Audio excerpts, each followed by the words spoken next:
प्यारे बच्चों, class 11th का एग्ज़ाम आपका हिंदी कोर का होने वाला है। इसके लिए जैक द्वारा ऑफिशियल मॉडल क्वेश्चन जारी किया है, जो आपको इस वीडियो के माध्यम से बता रहा हूँ। चैनल पर आप पहली बार हैं तो ज़रूर सब्सक्राइब कर लें, क्योंकि 12th क्लास में विभिन्न विषयों की महत्वपूर्ण प्रश्नों की जानकारी इस चैनल के माध्यम से आप लोगों को समय समय पर मिलती रहेगी। तो चलिए हम लोग आज कुछ नया सीखते हैं। अर्थशास्त्र का मॉडल क्वेश्चन नहीं जारी किया गया है, तो इसके लिए आप मेरे साइट DRJP82 पर जाकर देख सकते हैं। क्रोम ब्राउज़र में सर्च कीजिएगा, उसमें दीपक कुमार में जाकर आप 11th-12th मॉडल क्वेश्चन में देख सकते हैं, या इसका लिंक मैं डिस्क्रिप्शन में भी दे दूंगा। वहां से भी आप विभिन्न विषय के मॉडल क्वेश्चन, जैक में पूछे गए प्रश्न के आंसर, प्रीवियस ईयर के क्वेश्चन, सारे चीज़ को आप वहाँ से एक्सेस कर सकते हैं। आज हम लोग इसको देख लेते हैं, हिंदी कोर के लिए क्या क्या क्वेश्चन जैक द्वारा जारी किया गया है। तो यहाँ पर सबसे पहले है खंड क से अपठित बोर्ड, जिसमें लिखा है कि निम्नलिखित गद्यांश को ध्यानपूर्वक पढ़कर दिए गए प्रश्नों के सही उत्तर का चयन करें। मतलब आपका क्वेश्चन यहाँ, मतलब आपका गद्यांश दिया गया है, इसी से आधारित आपका क्वेश्चन रहेगा। तो एक गद्यांश को आप लोग देख लीजिए। सीधे हम लोग क्वेश्चन पे चलते हैं। तो क्वेश्चन है, गद्यांश के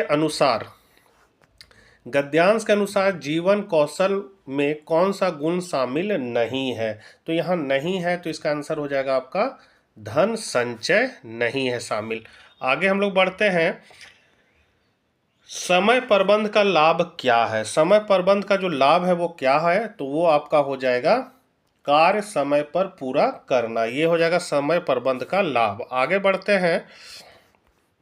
तनाव प्रबंध का मुख्य उद्देश्य क्या है। तो इसका मुख्य उद्देश्य जो है वो है आपका मानसिक और शारीरिक स्वास्थ्य बनाए रखना। आगे बढ़ते हैं चौथा नंबर पर। गद्यांश के अनुसार जीवन कौशल का महत्व क्यों है। तो इसके अनुसार जीवन कौशल का महत्व है व्यक्तिगत, सामाजिक और पेशेवर सफलता के लिए। तो ये आपका करेक्ट आंसर हो जाएगा। अगला क्वेश्चन है आपका, निम्नलिखित पद्यांश को ध्यानपूर्वक पढ़कर दिए गए प्रश्नों के लिए सही उत्तर का चयन करें। तो मानवता का सच्चा अर्थ करुणा और दया में है, सहयोग और सेवा में, जीवन में, माया में है। तो ये आप लोग देख लीजिए पद्यांश को, और इसी पर आधारित फिर नीचे क्वेश्चन है। क्वेश्चन है, पद्यांश में मानवीय गुणों में से किसे मानवता का सच्चा अर्थ बताया गया है। तो मानवता का जो सच्चा अर्थ बताया गया है वो है करुणा और दया को। आगे बढ़ते हैं। छठा नंबर, ईमानदारी को किससे तुलना की गई है। तो ईमानदारी की जो तुलना है वो किया गया है दीप से। अगला क्वेश्चन है, पद्यांश के अनुसार मानवता का धर्म निभाने के लिए क्या करना चाहिए। तो क्या करना चाहिए, तो इसके लिए दूसरों के दुख में सहभागी बनना चाहिए। ए हो जाएगा। अगला क्वेश्चन है आठवां, जग को सुंदर बनाने के लिए किन गुणों को अपनाने की बात कही गई है। तो ये अपनाने की बात है क्षमा, सहविषुणता और प्रेम को कही गई है। अभिव्यक्ति और माध्यम से क्वेश्चन है, विविध भारती सेवा की शुरुआत हुई थी। तो इसकी शुरुआत जो है वो कब हुई थी, तो 1957 में।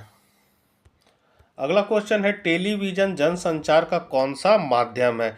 तो टीवी जो है उससे हम लोग क्या करते हैं, तो टीवी को हम लोग देखते भी हैं और सुनते भी हैं। तो दृश्य श्रव्य माध्यम हो जाएगा, देखना और सुनना दोनों काम करते हैं।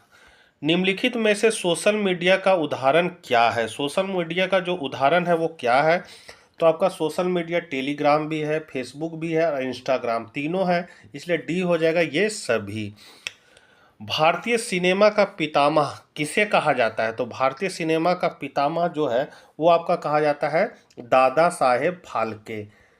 ये आप लोग टीवी में भी देखते होंगे, जो स्टार लोग रहते हैं वो सबको दादा साहेब फाल्के पुरस्कार भी मिलता है, तो वो पितामह थे। अगला है, समाचार लेखन की शैली क्या कहलाती है। समाचार लेखन की जो शैली है वो उल्टा पिरामिड शैली कहलाती है। 14 नंबर क्वेश्चन है, संचार शब्द की उत्पत्ति किस धातु से हुई है। तो ये आपका हुआ है चर धातु से। किससे, चर धातु से। अगला है भारत का पहला छापा खाना कहाँ खुला। बहुत हिट क्वेश्चन है, बहुत बार पूछा है।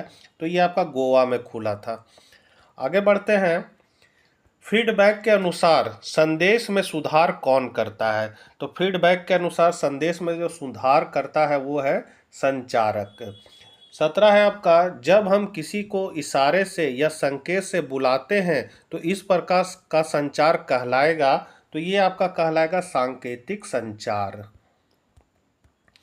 अगला है, किसने कहा है संचार अनुभवों की साझेदारी है। ये किसने कहा है। तो ये कहा है आपका विल्बर श्रैम ने कहा है। सॉरी, विल्बर श्रैम इसका नाम है, विल्बर श्रैम ने कहा है। आगे बढ़ते हैं। निम्नलिखित गद्यांश को ध्यानपूर्वक पढ़कर दिए गए प्रश्नों के लिए सही उत्तर का चयन करें। तो आप देख सकते हैं धनराम की मदबुद्धि रही, मतलब ये कहानी दिया हुआ है, इसी से आपको खोज खोज के आंसर देखना। तो कहानी को आप लोग एक नज़र देख लीजिए।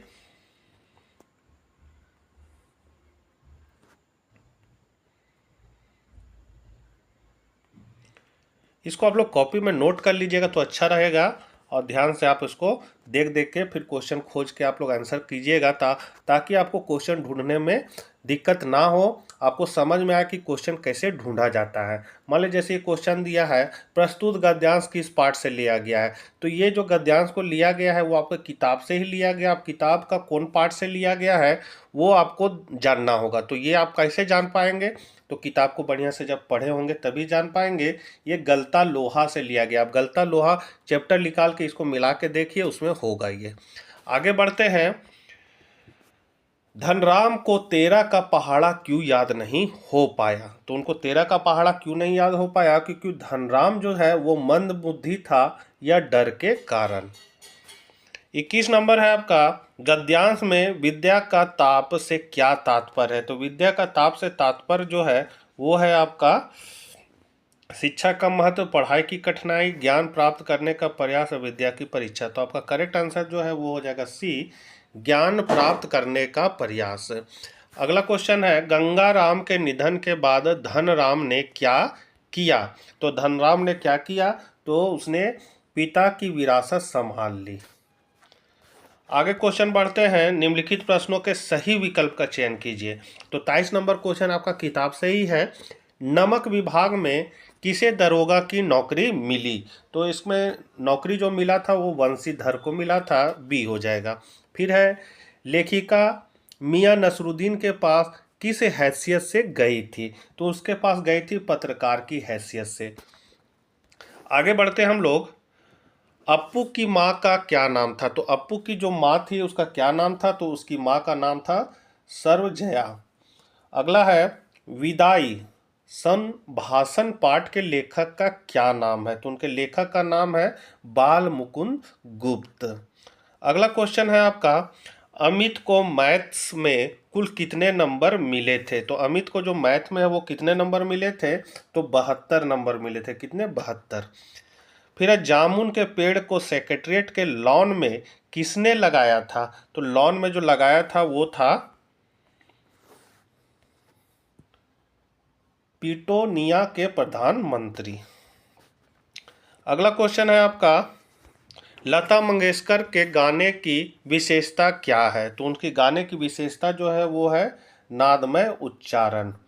राजस्थान में कुएं खोदने वाला क्या कहलाता है। बहुत हिट क्वेश्चन है, इसको हम लोग चेजारो कहते। क्या, चेजारो। बेबी हवलदार के कितने बच्चे थे। तो बेबी हवलदार के जो बच्चे थे वो आपके थे 3।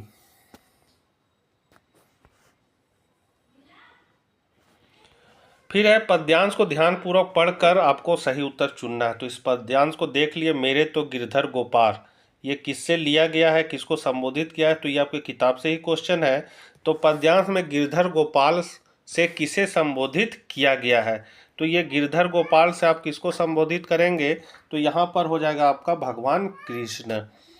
अगला क्वेश्चन है आपका, मीरा ने कुल की कहानी क्यों छोड़ दी। तो मीरा ने कुल की कहानी क्यों छोड़ी है। तो इसका करेक्ट हो जाएगा भगवान कृष्ण की भक्ति के लिए छोड़ी है।